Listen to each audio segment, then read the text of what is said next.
science has come to validate all that. And this lifestyle was almost more of a religion. They believed it. They believed the people that were advocating it, that, yes, they were doctors, but they didn't have a lot of science behind them. They just empirically knew it worked. But now we got science on our side. We have the Adventist studies. We have the stuff that True North Health Center does. Every time a new study comes out, it simply validates what we've been teaching from the beginning. And that's what's incredibly rewarding about the legacy of the National Health Association. All right, welcome to the Fit Vegan Podcast. I'm your show host, Maxime Sigouin, and I'm the founder and CEO of Fit Vegan Coaching, a company that is on a mission to help 10,000 people get lean, thrive, and reduce their risk of chronic illnesses by 2033 and 1 million by 2050. I believe that having a fit, healthy body and mind is the foundation to living an incredible life, and this is what the show will give you if you choose to listen and implement. Enjoy the episode and have a great day.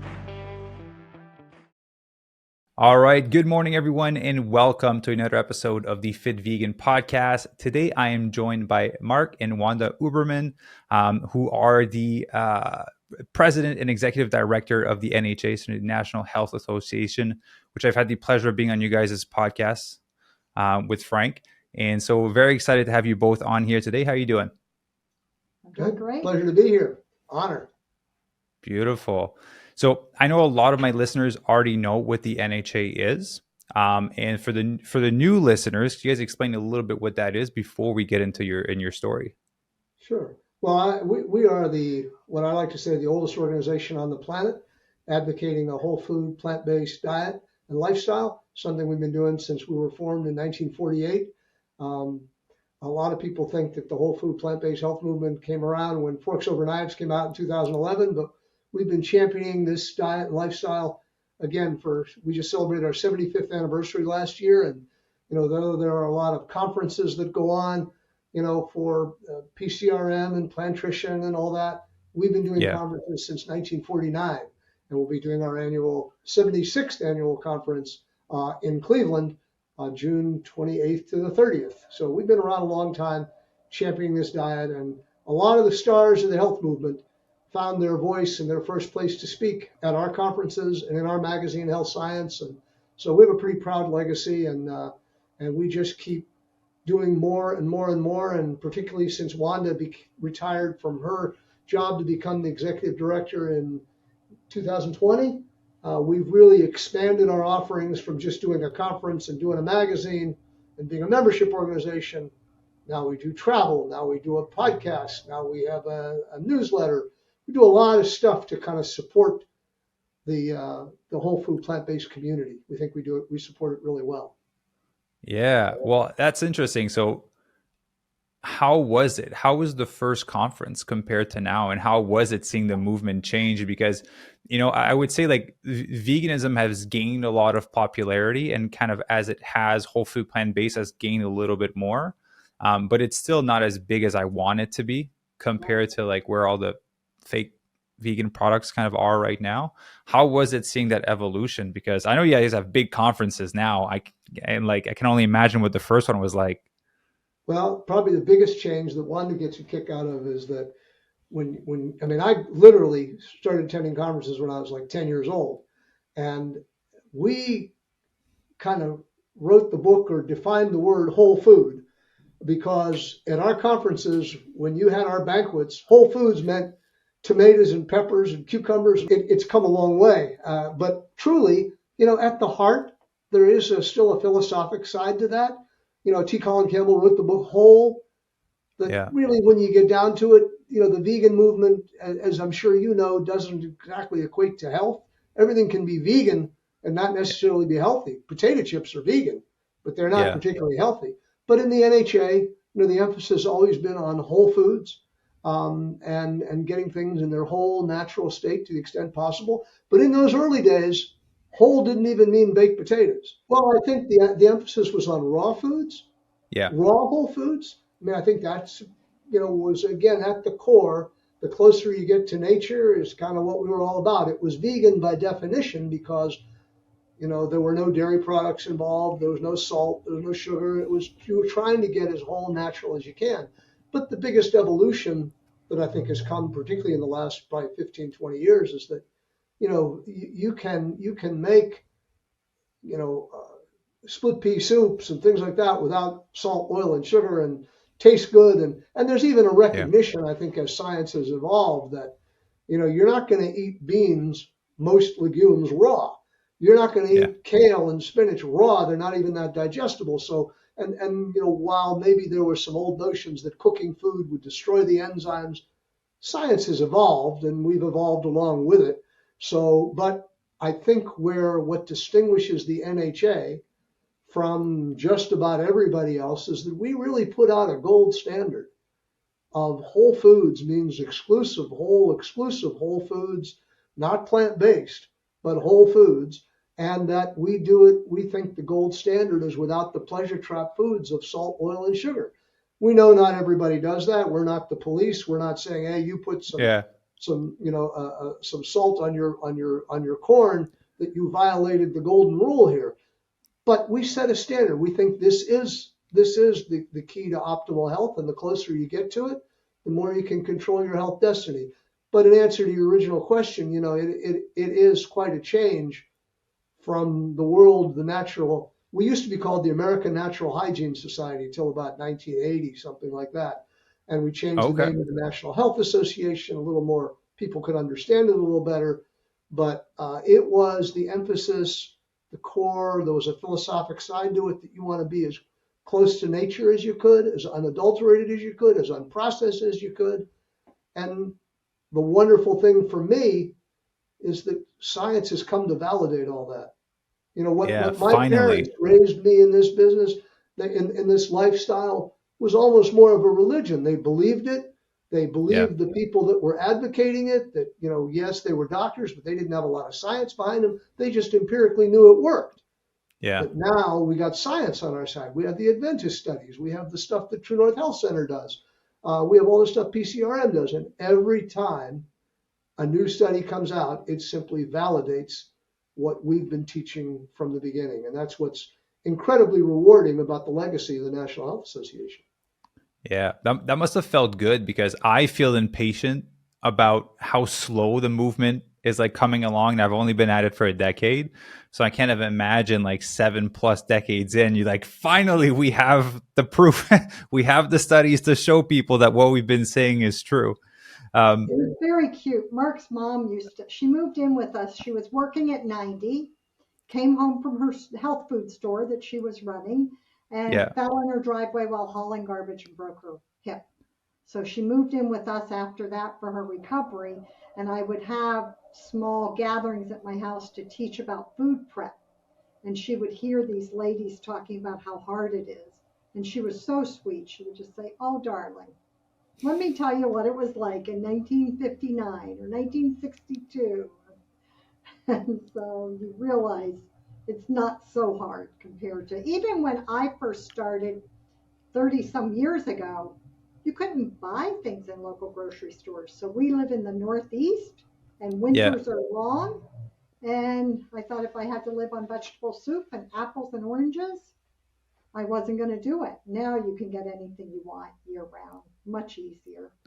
Yeah, there's more food availability and you guys know as soon as you get into it and you start to learn how to cook and prepare the food, because obviously of the food availability, it's really easy to make really delicious meals without it being overly complex and without people being left feeling unsatisfied kind of with the flavor or the volume or the quantity of the food. It's so interesting to me too, is that, again, one of those changes in the way the world has come is that in this diet and lifestyle, no matter what taste you got, if you like Mexican food, if you like Cajun food, whatever it is, thanks to the incredible contributions of chefs and process and people in the entrepreneurs like Well Your World, Dylan Holmes, and what Joel Furman has done, the product lines, there's almost no excuse for living this lifestyle saying, oh, it's too hard. I can't, I miss these tastes. From nachos to everything else, you can make them healthy. And Yeah. that's just an amazing evolution that I've seen again I mean, I've been following this literally my entire life, but to watch that evolution has been remarkable.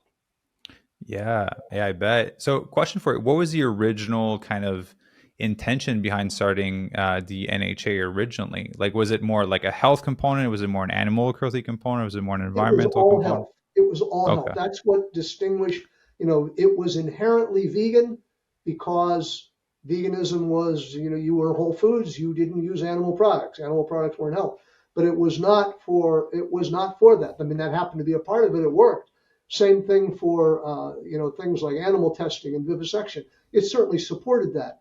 Yeah. Organic farming, it supported that because again, the closer you were to nature, the healthier, healthy soil, healthy plants, healthy people, healthy diet and all that. That was all part of it. But we were all about health. The American natural hygiene, the term was hygiene was the science of health.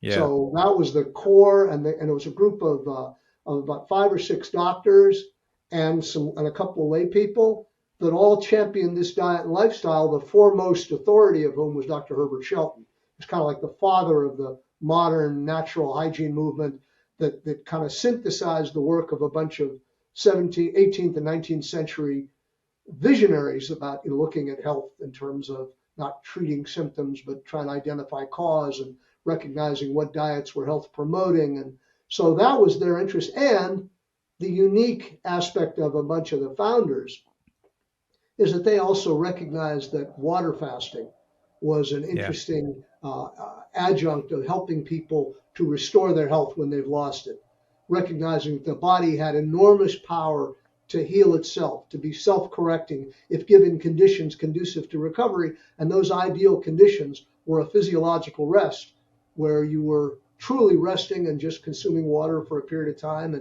And now through the work of the science and the studies of Dr. Alan Goldhammer, he has again validated scientifically what a lot of the founders of our organization, like Dr. Shelton, Dr. Esser, Dr. Curcio, these people, what they all just empirically observed. They saw their patients would come in with diabetes or heart disease or a breast tumor, and they would, undertake a period of water fasting and then adopt what we call now a whole food plant-based diet, and they would get well. They would restore themselves.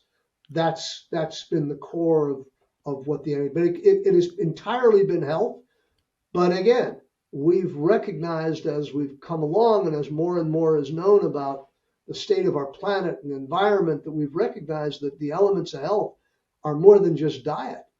It requires fresh air and clean water and being free of contaminants Sun and and pesticides and exercise. radiation and all those things. So that's why we champion regenerative agriculture, why we champion, health freedom, why we champion pure water. Those are all concerns, but at the core, it's emanated from a health standpoint, not from a religious standpoint, not from an animal rights standpoint, although they all fit Yeah. together Of course. wonderfully.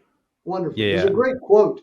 There's a great quote by a guy, one of the real visionaries of the modern health reformers, a guy by the name of Russell Thacker Trall, who had this magnificent quotation about the science and the health that we endorse is true. It's correct in science, in harmony with nature, blah blah blah blah blah, sound in philosophy, and a blessing on mankind. It really is all of those things, but it emanates from a health standpoint. That's the concern of, and now why we're called the National Health Association, not the Yeah. National Health Religious Association. Yeah. What I'm curious, was there, because I feel like doctors now are starting to open up to the idea of prescribing a whole food plant-based lifestyle as a means to kind of help heal the body, depending on kind of what people are going through. And it still feels very taboo. It still feels like there's a lot of resistance. I can't imagine doing that in like 1950. Like, how have you guys noticed the resistance becoming? Like, was there more in the early days of NHA? Is there more now? Like, I'm very curious to know because I feel social media amplifies and people take camps and there's more fights the more that we're kind of exposed to the rest of the world. I'm just curious how it was when you started. I think that in the early days we spoke to the true believers. This was the gathering of the believers, and Dr. Shelton used to say, "Give me 5 good hygienists," and he didn't really care about the rest of the world.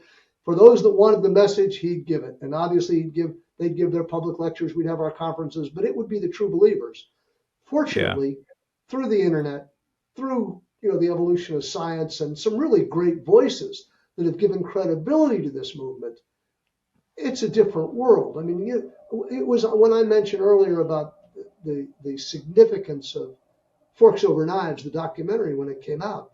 It was a big Yeah. deal. I mean, it Yeah. gave credibility and respect and was able to reach audiences that we could never have dreamed. And as you know, there have been a series of documentaries that have come out since then that Yeah. are magnificent vehicles for spreading the message. And though there are these differences, how many nuts you should have, or can you have a little bit of olive oil and things like that, but in the big sphere of things, the Yeah. the respect that is now given to a whole food plant-based diet is pretty magnificent, pretty impressive. We maybe one of the best examples of that is that we started this plant-based travel that Wanda really developed with one of our members a few years ago. Now, Windstar Cruise Lines, one of the largest cruise lines in the world. Now, whether you're on an NHA cruise or you're just traveling on Windstar on one of their ships, there's an NHA branded menu, which is a whole food plant-based menu that you can get. I mean, that's hard to fathom that we would have enjoyed that kind of respect 10 years ago, let alone Yeah. 50 years ago, that exists today. And, Neil Barnard will say often that, you can go to almost any restaurant and get a vegan option today. Yeah. It's not a strange thing. It's not, the healthiest thing you would ever want, but the fact that you can get it is a sign of the times and the raising of the consciousness and the awareness and the respect for this diet and lifestyle. When I grew up, people would talk about me growing up as a kid eating rabbit food. I think if Yeah. you're a vegan today, I don't think you're looked at as eating rabbit food or something stupid. It may not be for me, but it certainly has gained a respectability. And when you have voices like Michael Greger and T. Colin Campbell and Joel Furman, and any number of these explosion of people certified by ACLM and Plantrition, Yeah. we got a long way to go, but this is quite a remarkable shift in consciousness and respect that certainly wasn't around when the Natural Hygiene Society was holding its conferences in the 1950s and 60s and even 70s. Yeah. These are I great, feel these are like much better times. Forks Over Knife was like the first big boost for the plant-based Great. movement when it came out. And there was a lot of great documentaries that kind of came after that. But I think Game Changers was another big one that gave it a really big boost after. And because it addressed more the athletic side, Yeah. it allowed us to grab another segment of an audience that was like not One of my necessarily health favorites was, oriented, but athletic, you know, right? one of our favorites is What the Health, that Yeah, that was also another was good one. tightly done and very, very well done. So Yeah. these Was are it Kip great things. Anderson that did that one? Yes. Yeah, we saw him at dinner the other day. Yeah, another great documentary. And so I want to dive into like your stories as to what made you go plant-based. So from what I got, one that's been like 30 some years, Mark, it sounds like a lifetime of a transition. So let's start with Wanda. I'm curious kind of like how that came about for you. Right. So I was raised on a farm, and my grandparents had a large tobacco farm. My parents had kind of a gentleman's farm, and we grew our own meats and vegetables. My brother worked the dairy farm, so we got our milk not from the store. I have no recollection of going to grocery stores. I grew up out in the country. My mother went to the grocery store, but it was quite a drive, so we didn't go with her. She would pick up small things. Mm-hmm. And that was the only lifestyle I knew. And fast forward to a time when I met Mark. So that would have been in 1989. In 1989, and we were both working in the legal field. And so we met through colleagues. And somebody just said, "Oh, I think you guys would have a nice time. He's a vegetarian." I didn't know anybody vegetarian or vegan or Jewish, so it was quite new. But I thought, all right, I can have a plate of cheese and crackers and, vegetables. And when he Yeah. comes over, I'll have a little snack, I'll have some wine. And then we were going to a show. And he didn't touch any of it. The conversation was really good. So I didn't even really focus on it. And quite frankly, I never even liked cheese. but I just thought that's what you're supposed to do. So Yeah. that's what I did. And he didn't say a whole lot about it. We just went to the theater and we had a great time. We talked about other things in life. And then not much time went by, and I happened to stop at the health food center that his parents ran. His parents spoke more about the lifestyle than he did, and they gave me a couple of books. And I had a child from a prior marriage that was 5 years old when we met, and she was scheduled to have her tonsils and adenoids out, just like Mm. so many other children with sore throats and ear infections. Yeah. And his dad had given me a book called Sugar Blues. He said, maybe you just want to eliminate some sugar. So I made really subtle changes. I'm still cooking my chicken cacciatore in the crock pot, but Mark lived between my house and my job. And so it was very convenient if he said, stop over after work, I have dinner made. And it Hmm. was pretty simple dinners, but it was still, I didn't have to cook or clean up. That was nice. And so just with these subtle changes, then 3 months later, I took my daughter back for her pre-op, and the doctor was so upset with the nurse for bringing him the wrong charts. And finally, he realized he had the right chart, and he told me to take this child home. She didn't require surgery, and she had never Wow. had a ear infection or a sore throat after that. So that was pretty remarkable. And so I started making a few more changes. It was years before. I was a little bit stubborn. No man was going to tell me how I was going to live or raise my child, kind of thing. But I liked the salads. And his parents were just, I loved his parents. And they would make foods. Mark also had a child that he was raising by himself when we met. So he had a 3-year-old daughter he was raising by himself. I had a 5-year-old daughter I was raising by myself. So the kids played. We had our careers in common. And then just gradually, and I can say that I didn't fully embrace the lifestyle for many years. I got rid of meat, of course, that was easy. It was Yeah. getting rid of dairy, salt, oil, and sugar that probably took decades. So Yeah. it wasn't until 2000, actually, when I became vegan, now I'm eating more processed foods. I was on the road a lot for my job. And so I Yeah. thought, okay, I'm vegetarian. I can go through Taco Bell and just say, take off the meat, put on some extra cheese and beans. And I Yeah. can go to Burger King and get um, a meatless burger and French fries. And I'm Yeah. eating a salad for dinner. So that felt like a pretty big change to It's a good. me. It's a balance. But what happened is I never had a weight problem my entire life. I ended up gaining 50 pounds when I went vegetarian because Yeah. I was eating so much processed, calorie dense food. And it wasn't until 2011, so we had already been married 20 years, and I'm in my 50s by then, and I just didn't really feel sick. I just felt tired a lot, Yeah. and I thought I was too young to be feeling that tired. I didn't feel as sharp to keep up with the demands of my career, and I just said I want to go to True North. And I called Alan Goldhammer, and he said, get a one-way ticket, tell your company you're filing for medical leave, and I'll explain it to them. And I don't know when you're going home. So our kids were teenagers by then. Mark could take care of them. With her having which I want to point out, that this was a 6-figure job. She was saying, oh, I'll just get a one-way ticket. Yeah. Hopefully, Yeah. Yeah, I didn't know where because It's a big medical leap. leave in the States they have to secure you a position. They didn't have to keep my career position that I'd worked so hard to gain. Yeah. And so I did, and I did a 21-day water fast, which gave me that physiological rest I needed because prior to that, I was drinking coffee to wake up in the morning, wine to go to sleep at night. organic coffee, organic wine, silk creamer, all Yeah. healthy. And I went out there and I had that physiologic rest.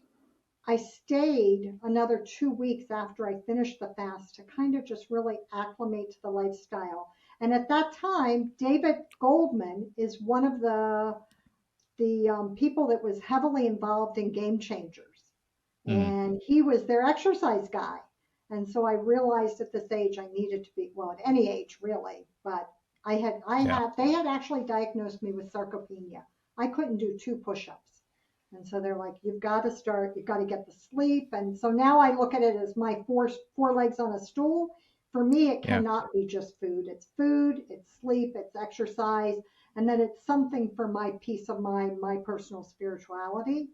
Yeah. And I did that and I came back, and that was 2011. And it's just been full speed ahead with the best quality of life I could have ever imagined. What always impressed me about it, Maxime, and still does to this day, is that, when you're somebody like me that has grown up literally from day one in this lifestyle, this isn't willpower. It's not resisting the pleasure trap or the temptations of life. To make fundamental change is a tough thing to do, and nobody can tell you to do it. You have to do it on your Yeah. own. And I loved Wanda not because she wasn't a vegan or because she wasn't my same religion. I love Wanda because I love Wanda, and it Yeah. wasn't my right to tell her what she should do. But when she made the change on her own and decided to join this lifestyle, I mean, it was like, for me, dying and going to heaven. But it was Yeah. just wonderful. I say often that when I got that call from her at True North saying, hey, I'm coming home. I want the pantry emptied. I want all the Amy's pot pies and the coffee Keurig. I want it out. I don't want to see it. Like Chef AJ says, if it's in your house, it's in your mouth. She Yeah. didn't want to see it. And I said, boy, God bless me. And it was gone. And she came home, and when she says about exercise, it was not the center of her universe. She's now an exercise fiend, and we both are. I mean, it actually got me to start adding that dimension on a regular basis.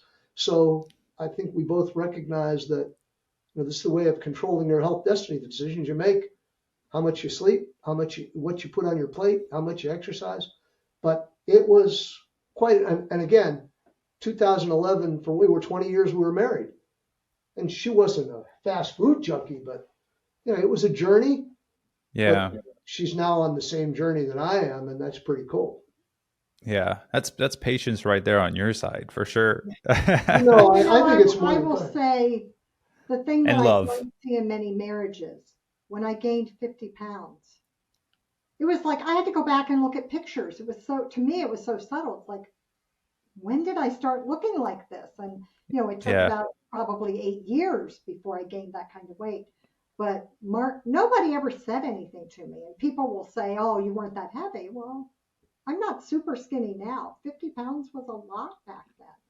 But I think it goes back to, I think one of the ways Wanda was able to make the decision on her own and just decided. But, I've never been a proselytizer. I grew up on raw foods for 32 and a half years. I mean, I've lived a very different life than most people do, but it's never been my position to proselytize about this diet and lifestyle. If you, on this podcast, you ask me what I think about all these things, I'll talk to you all day long. If you don't, we'll talk about sports.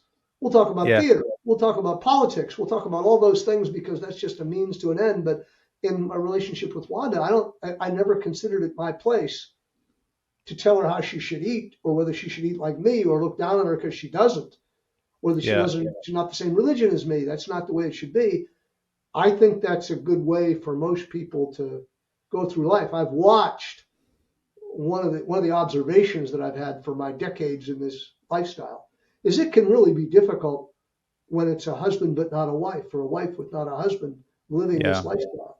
Not just cooking 2 meals, but it's sometimes you can get angry with the other person for doing something you think is killing them. But there is a little bit of condescension and judgment that goes into that I don't think is a healthy thing to do. People got to come to this lifestyle on their own, and God bless, I was hoping 20 years in, maybe Wanda would get there, but when she did, this is pretty remarkable and pretty lucky me, lucky her, lucky us. Yeah. I appreciate you sharing that because I definitely, obviously what I do for a living is I coach people. So there's obviously like always one partner that's plant-based and the other is not really open to the idea. But on a personal level, I don't know if I've shared this with you guys, or if you've seen this in any of the content, but I lost my previous partner to breast cancer. It's going to be 3 years at the end of this month that she passed away. And I was her caregiver for 5 years. And she transitioned to eating whole food plant-based when she got sick, because that's how I was already eating at the time, because I've been vegan for almost a decade now. Immediate changes in her health. And so even though she kind of went through that and she ended up passing away, when I met Ivy, she was eating fish. She was more of a vegetarian. And I remember her first day, she's like, "Hey, can I order fish?" I'm like, "You do whatever you want, right? Like, I'm just not going to eat it. I'm just going to order what I want."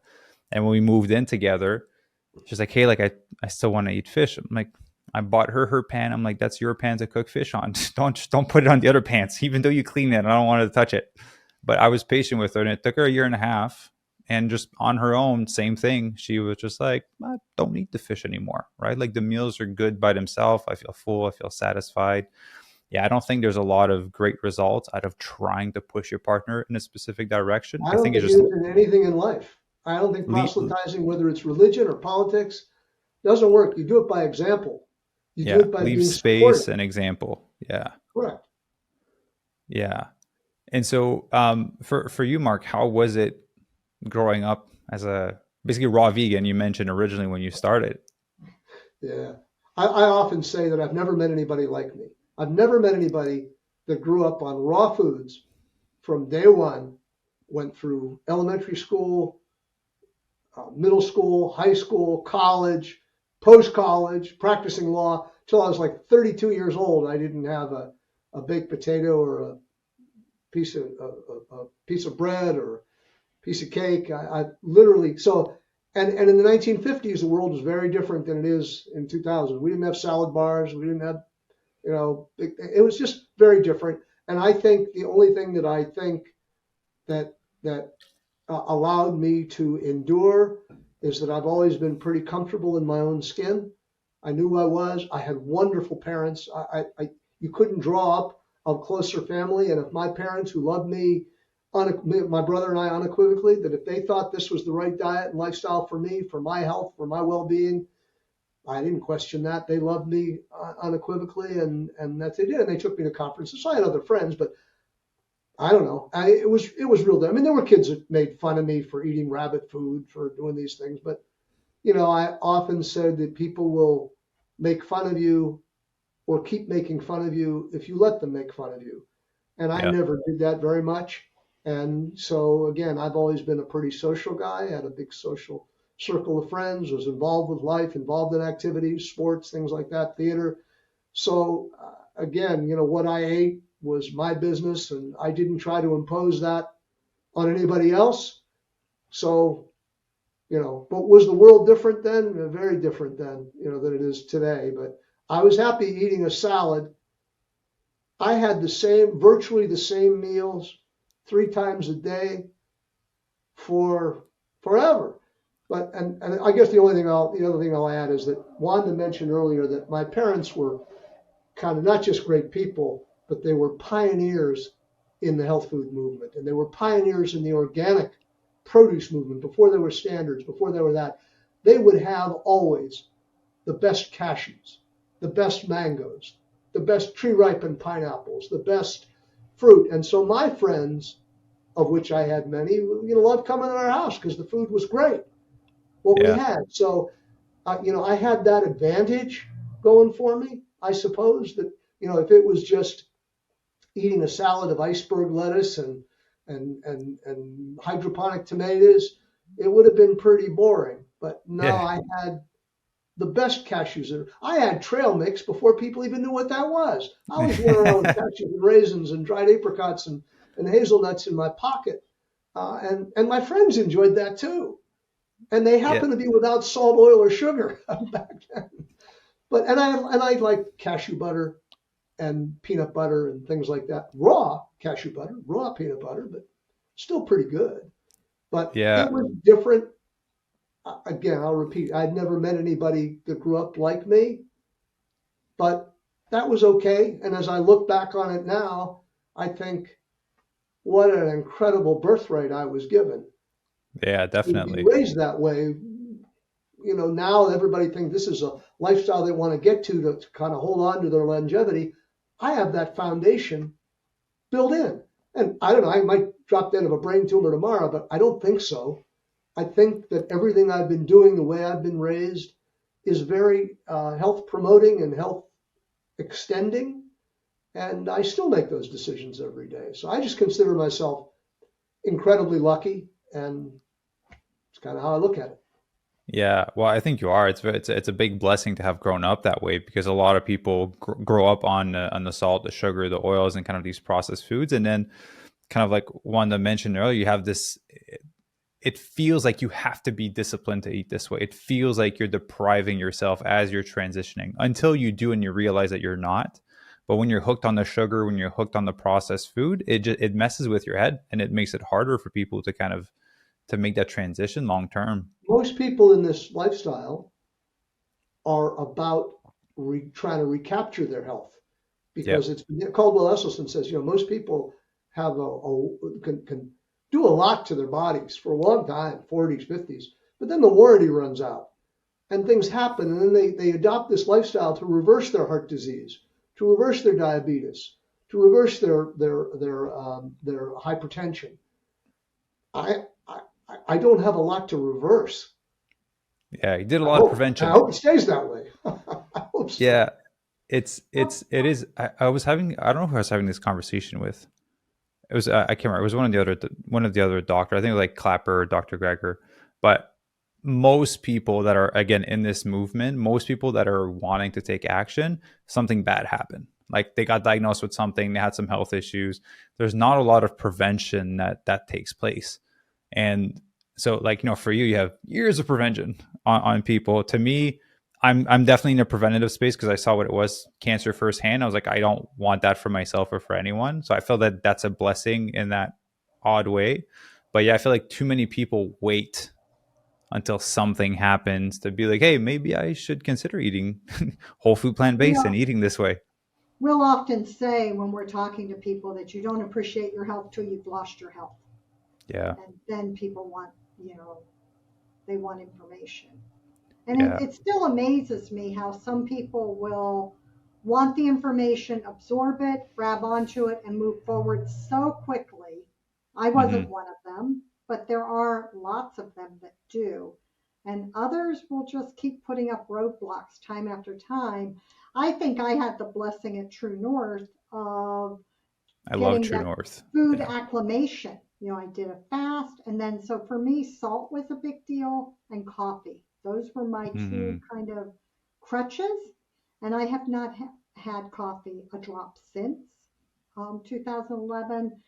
I'm sure I've had salt. I'm sure I've had other things with caffeine in it because I bake with 100% chocolate sometimes, Yeah. but it's Well, just not the same. And the blessing yeah. is now, if I am that tired that I'm craving coffee, I need to sleep. I don't You need need to a drink nap. coffee and keep going. So it's Yeah. learning to reacclimate and give your body a chance. Yeah. What Maxine, I've you mentioned about people, the health crisis that oftentimes is what causes people to reconsider their diet and their lifestyle and all that. But again, one of the things that the National Health Association, you asked about the principles upon which we were founded as the American Natural Hygiene Society. There's a book written by one of our co-founders called Jack, by the name of Jack Duntrop. And his claim to fame, he was the producer of the Hopalong Cassidy series way back when. But he wrote a book that kind of captured, the title of it captured what our organization is all about, called You Don't Have to Be Sick. yeah. And it is this really common sense living that this lifestyle, this diet and lifestyle that has been championed by the American Natural Hygiene Society, now the National Health Association, and the people, the 18th and 19th century pioneers. We look, you really can control your own health destiny. You don't have to be sick. This diet and lifestyle can can uh, can give you, you know, can give you great vitality in life and not be subject to the dependency of a drug for the rest of your life or dialysis or all of these sort of things. That's the promise and the blessing of this diet and lifestyle. But it's really all been about teaching what are the elements of health so that you don't Yeah. have, yes, water fasting is an interesting adjunct and an intervention to help maximize the power of the body to heal itself when it's in a position of distress. But the goal is not to be in that position of distress. And those Yeah. elements of health, Wanda mentioned the four stools, that it's exercise, it's good diet, it's rest, it's productive activity.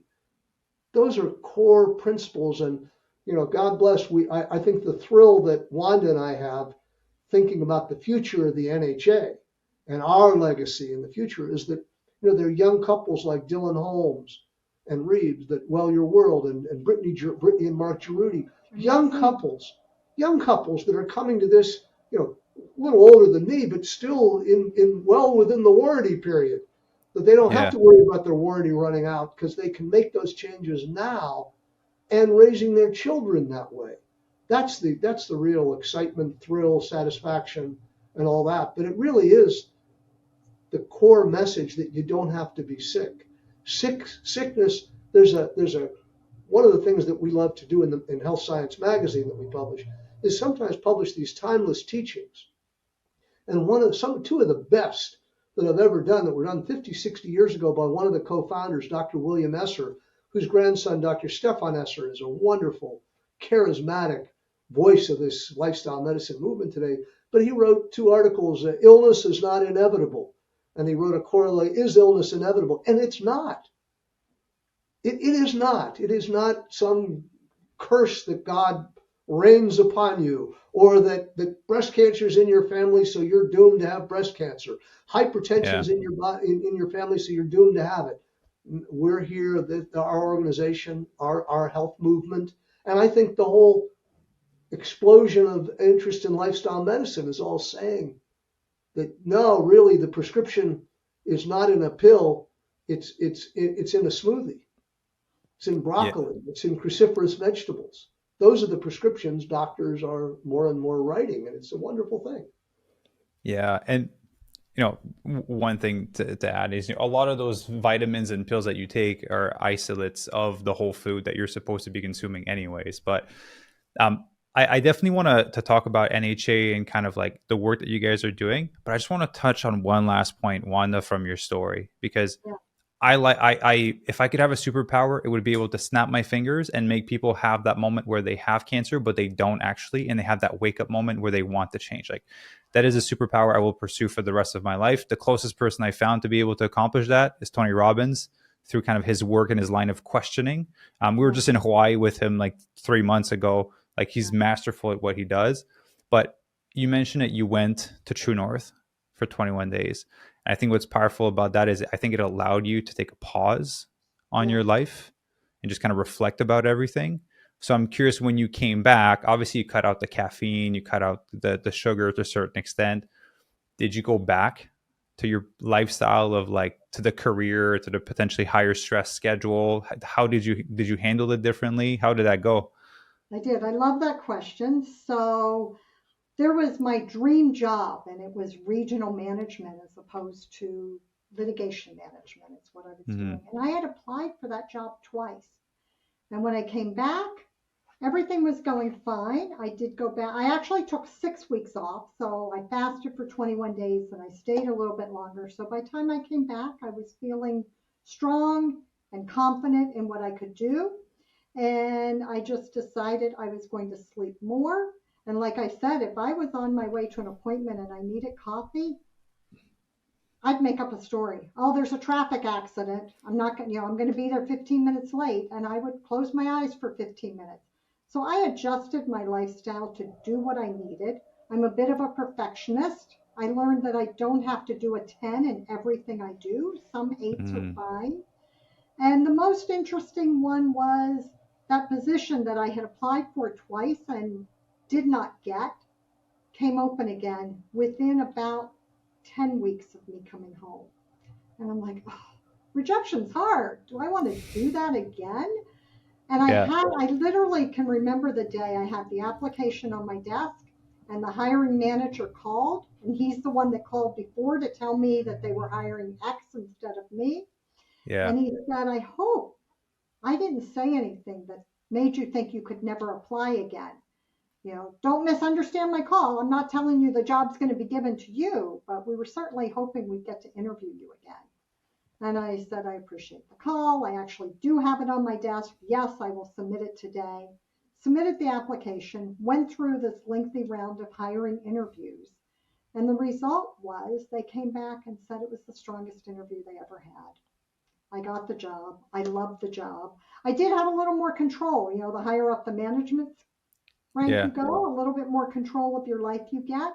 And the other interesting thing was when I was traveling at home office before or traveling for meetings out of state, when everybody else is going to happy hour, after I came back from True North and I had this commitment, I would say I'm going to arrive early. And so management knew this. I'm going to arrive early. I'm going to rent a car. Everybody else is Ubering to the hotel or the conference center. I'm renting a car because I need to go to Whole Foods and I need to make sure my hotel room has what I need. And when they were at happy hour, I would eat a big salad. And if I knew what restaurant we were going to, I'd call ahead because I'm in business meetings. I don't want it to be about my food. I want to have it pre-planned. When Yeah. the waiter takes my order, I just say, oh, if you'll tell the chef Wanda's here, he's already got my meal made. And, Yeah. everybody else is talking. Nobody even notices that versus me spending 10 minutes trying to And it design a sounds more meal. badass too. Like Wanda's here. Get me my meal. Right.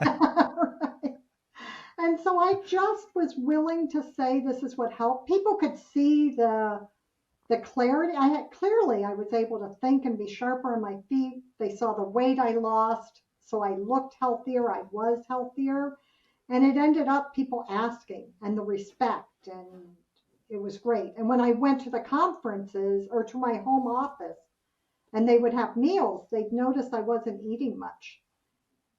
For 10 years, I wasn't eating much at these things, but now I'm eating with some people that noticed, and I gave them Joel Furman's book, and I gave them books, and they added whole food, plant-based, SOS-free meals to their options, and other people were eating it, and certainly lots of lawyers and experts that I would be eating with that would have health problems, they would come and call me. They didn't all stick to it, but it was Yeah. really satisfying, and it was a little hard to give up that career. I loved it because I could live it on my terms.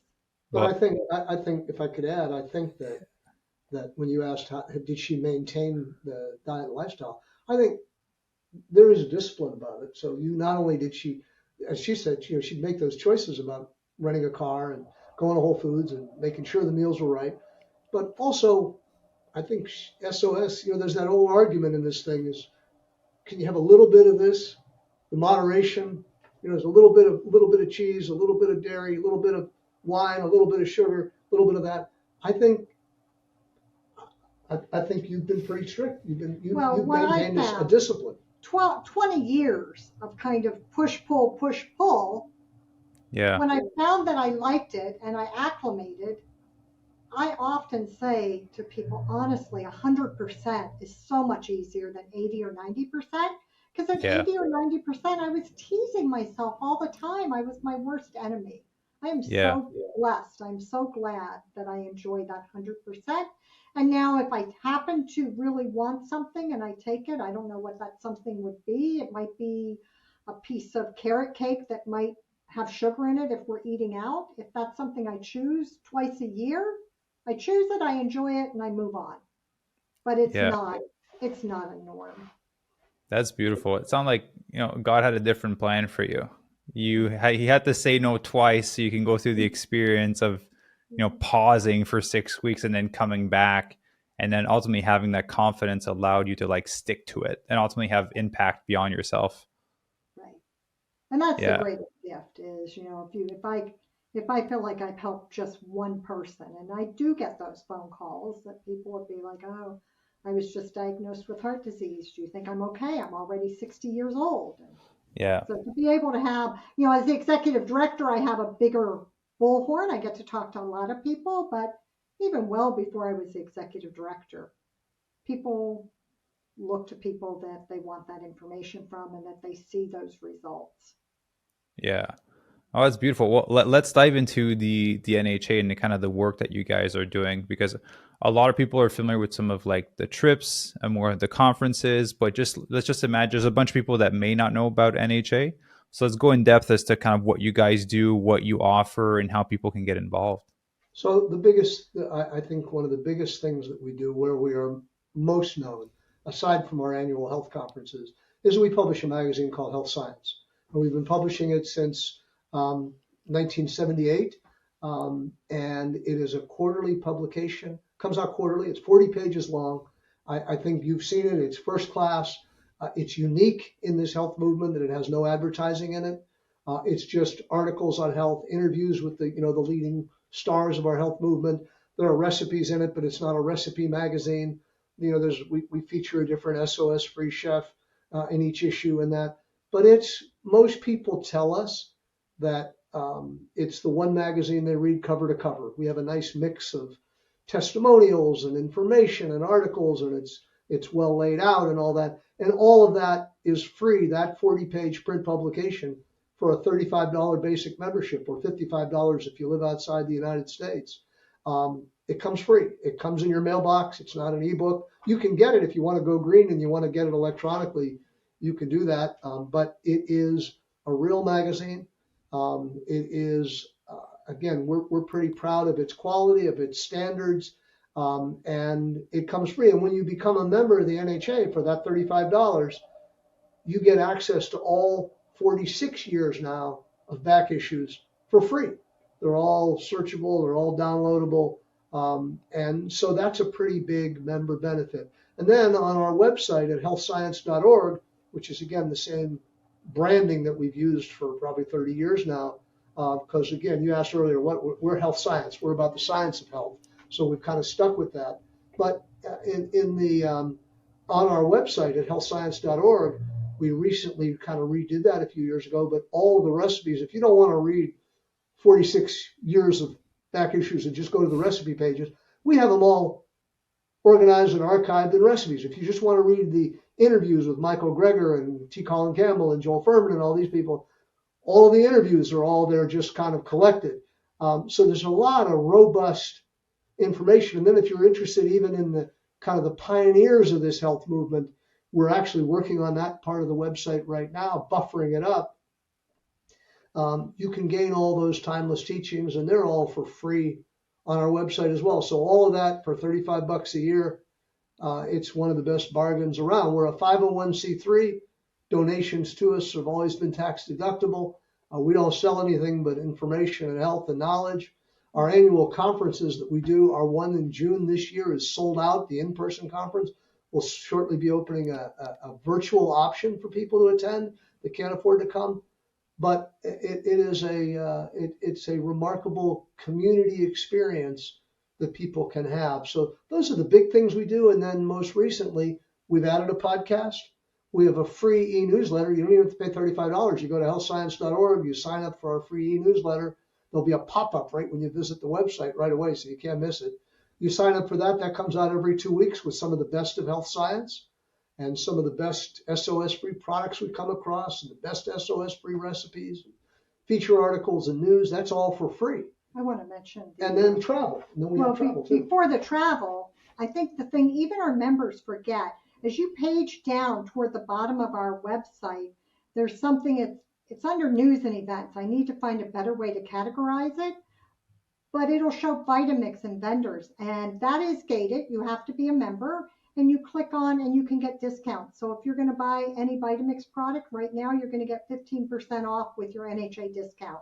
And I'm just working on building other vendors to put in there and just give more value for what that $35 is. Kind of like AARP. You're a member of AARP, you get a discount here, you get a discount there. And really, instead of taking affiliate payments like a lot of people do with these things, we just pass it along to our members. If people will be good enough to offer that benefit to our members, it adds value. So that's something really that Wanda's added in the last couple of years. We never even thought about doing that, but we do it now, and it's pretty valuable. People join just to be able to save $100 on a Vitamix. That's a pretty good deal. Yeah, right there you get your money back. The trips have been fabulous. We started that in 2019, and honestly, 2019 was an okay trip, but the chefs didn't get it. And what I learned was, when I first started, I was speaking to the management of the cruise line. Now I won't work with anybody unless I have direct access to food and beverage and chefs. And so I worked for years with these chefs. Windstar is our premier line, and those chefs are just fabulous. And like Mark said, they don't necessarily have an NHA menu, but everywhere, on every ship, on every cruise that food is served, you pick up the menu and there's going to be this leaf logo of NHA. And anything with that leaf logo on those menus you can order. So we're Yeah. leaving next week and we're going to Costa Rica and Panama. And there are about 80 NHA members taking that trip. But then the following month, we're just taking a trip on WinStar by ourselves to Europe. Yeah. And we'll just eat where everybody else is eating. And I'll just eat off the menu and that'll be fine. And I've just recently started adding land travel. I don't even yet have this on my webpage. One of them, we're going to Tuscany in May. We rented a 100% vegan agri-villa. And you're just going Awesome. to meet up in Florence, and it's limited to 20 people. It's going to be very intimate. We're going to rent bikes and ride electric bikes if you want, regular bikes through the countryside. Everything I do with travel, I want active opportunities Yeah. and healthy food. And the most exciting one we're planning is I offered, and we have different levels of membership. I'll touch on that. So you can be a basic member for that $35 or $55 outside the US. Century Club members pay $100 a year, whether they're US or not. And after 10 years, you would become a life member and you'd never pay for membership again. It's just forever. You're going to have these benefits. And some people choose to donate that 1,000 or to purchase a life membership. So our cruises and our travel sell out so quickly now that I offer it to life members first, and then to Century, and then to Basic. Well, I'm doing a trip to South Africa in 2025. It sold out in 6 days with our life member. One Century Club member got a ticket, and we have a wait list. And if I get 20 more people on the wait list, we're going to do a back-to-back. And Yeah. so we'll be able to take 40 people to South Africa. So the idea that we kind of choose exotic places, it is pricey. It's not for everyone. We've realized that. But it's for those that are going to travel anyway.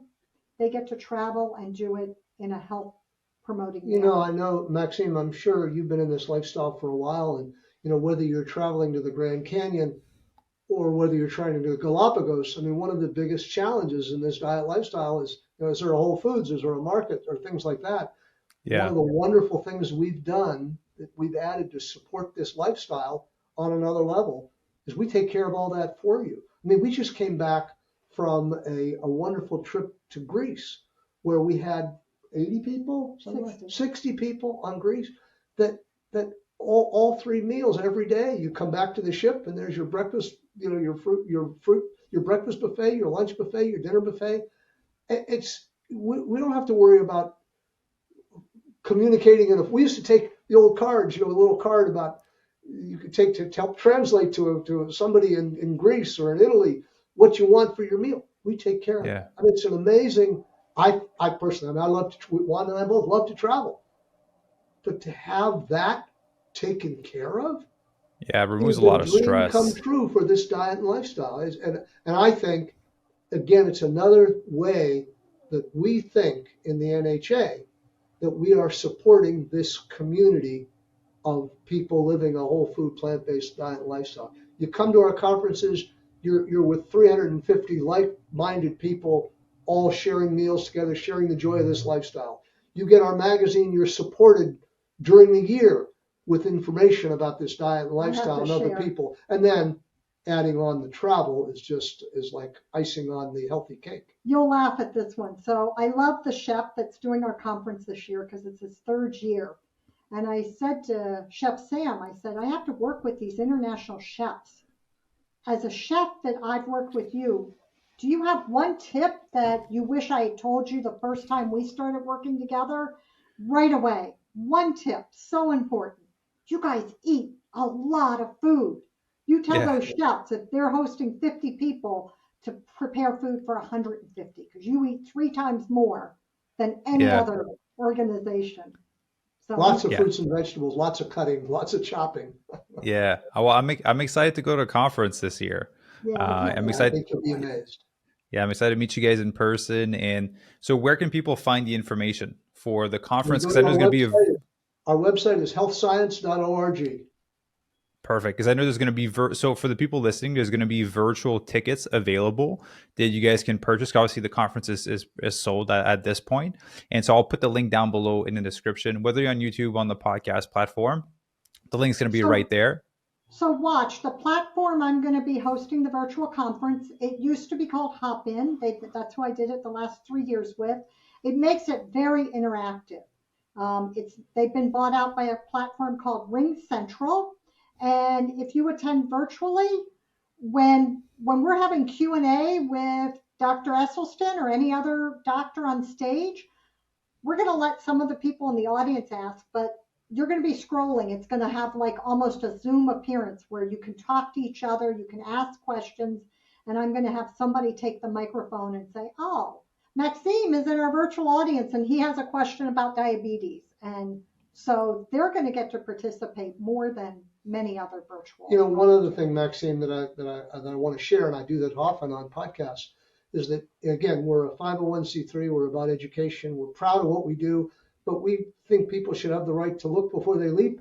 So if Health Science Magazine, we think it sells itself, something of which we're very proud. If any of your listeners, any of your viewers, email mhuberman@healthscience.org or whuberman@healthscience.org, we'll send them an electronic copy of the latest issue of the magazine. And if they like it and they join, we'll send them a print copy, as long as we get extra. We always buy some extra copies, but it does sell itself. But that's an offer that we'll make to all of your viewers and all your listeners. They just email us, mhuberman@healthscience.org, whuberman@healthscience.org. You can put that in the show notes and that, and we will send them an electronic copy absolutely free. And if they like what they see and they join, we'll send them a print copy and they'll be on their way. And for those that are interested in the virtual conference, you're going to be participating in the virtual conference. So I love that they're going to get to hear more from you as well. Yes, absolutely. I'll be at a virtual conference. I'll be there in person. And for the emails and all the links that you mentioned, I will list everything down below for everyone so they don't have to kind of figure anything out. They just get to click. We've got to make it easy for people to click on the link. Yeah. Well, Mark and Wanda, a massive thank you for taking the time to jump on the show, share your stories, share your wisdom. I really appreciate it. I'm really looking forward to meeting both of you. Again, my wife's going to be coming as well to the conference. And so looking forward to connecting in person. And thank you for jumping on. And for everyone listening, be sure to check out those links down below during the virtual event so that we can connect on there once it happens. And any last words of wisdom that you'd like to share? Thanks for the opportunity to share our message. It's always great to reach. It's always great to meet influencers like yourself and people that, that's what's so rewarding. Years ago, there just weren't people like you around. There weren't Chef AJs around. There weren't Javant B's. There weren't Brittany Giroudi and Dylan Holmes. These are exciting times for us. Yeah. Having been here, kind of having the long arc of history, watching the long arc of history pass along.